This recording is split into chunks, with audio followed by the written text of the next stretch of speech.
સુરતમાં પીએમમાં ભેંસતાના તબીબની બેદરકારી ખુલી જતા ગુનો દાખલ કરવામાં આવ્યો છે. તબીબે 3 ઇન્જેક્શન આપતા 1 વર્ષની બાળકીનું મોત નીપજ્યાની ઘટના સામે આવી છે.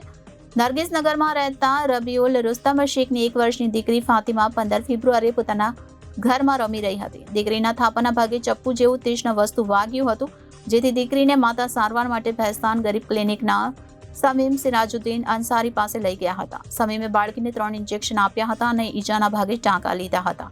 ત્યારબાદ બાળકીના મોઢામાંથી જીભ બહાર નીકળી બેભાન થઈ ગઈ હતી, જેથી દીકરીને માતા વધુ સારવાર માટે સિવિલમાં લઈ આવી હતી. બાળકીને સારવાર મળે તે પહેલા જ તબીબે મૃતક જાહેર કરી હતી. તો ભેસ્તાન પોલીસે ગુનો નોંધી બાળકીનું પોસ્ટમોર્ટમ કરાવ્યું હતું. ફોરેન્સિક રિપોર્ટમાં બાળકીને અયોગ્ય ઇન્જેક્શન આપ્યાથી મોત થયાનું બહાર આવ્યું છે. તો હાલ ભેસ્તાન પોલીસે સમીમ વિરુદ્ધ મેડિકલ પ્રેક્ટિશનર એક્ટ હેઠળ ગુનો નોંધ્યો છે. પોલીસે આરોપી તબીબની ધરપકડ કરી આગળની વધુ કાર્યવાહી હાથ ધરી છે.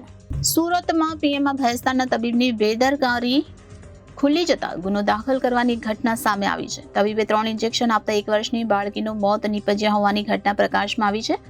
મળતી માહિતી મુજબ નરગિસનગરમાં રહેતા રબીઉલ રુસ્તમ શેખની 1 વર્ષની દીકરી ફાતિમા 15 ફેબ્રુઆરીએ પોતાના ઘરમાં રમી રહી હતી. ત્યારે દીકરીના થાપાના ભાગે ચપ્પુ જેવું તીક્ષ્ણ વસ્તુ વાગ્યું હતું. દીકરીને માતા સારવાર માટે ભેસ્તાન ગરીબ ક્લિનિકના સમીમ સિરાજુદ્દીન અંસારી પાસે લઈ ગયા હતા. સમીમે બાળકીને 3 ઇન્જેક્શન આપ્યા હતા અને ઈજાના ભાગે ટાંકા લીધા હતા. ત્યારબાદ બાળકીના મોઢામાંથી જીભ બહાર નીકળી બેભાન થઈ ગઈ હતી. તો દીકરીની માતા વધુ સારવાર માટે સિવિલમાં લઈ આવી હતી. ત્યાં બાળકીને સારવાર મળે તે પહેલા તબીબે આ દીકરીને મૃત જાહેર કરી હતી. તો ભેસ્તાન પોલીસે ગુનો નોંધી બાળકીનું પોસ્ટમોર્ટમ કરાવ્યું હતું, જેમાં ફોરેન્સિક રિપોર્ટમાં બાળકીને અયોગ્ય ઇન્જેક્શન આપ્યાથી મોત થયાનું બહાર આવ્યું હતું.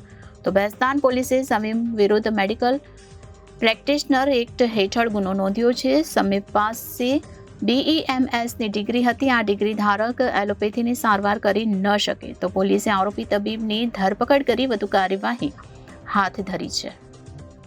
Reporter Hitesh Prajapati, Janadesh news, Surat.